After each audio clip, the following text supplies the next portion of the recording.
আর যাকে ফিল করবা তাকে বিয়ে করবা, ঠিক কিনা? ভালো না বাসলে বিয়ে করা যাবে? কথা বলেন না কেন? বিষ্ণু ইসলাম বলেছেন, যে যাকে বিয়ে করবে সেজন্য তার এমন কিছু দেখে নেয় যেটা দেখার ফলে তার প্রতি তার ভালোবাসা সৃষ্টি হয়। এটা সুন্নাত। হয়তো আপনি মেয়েটার কথা বলার স্টাইল দেখলেন, কিভাবে হাঁটে, তার চাহনি, তার হাসি, এগুলো দেখে তার প্রতি আপনার একটা ভালোবাসা হৃদয়ে জন্মাই দিবে। কে? ভালোবাসা না জন্মাইলে বিয়ে করতে পারবে? কথা বলেন না কেন?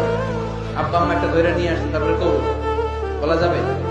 এগুলোর জন্য এদেশের ডিভোর্সের রেট বাড়ে। ছেলে মেয়েদেরকে ওপেনলি একে অপরের সাথে দেখা করার সুযোগ করে দেয় না।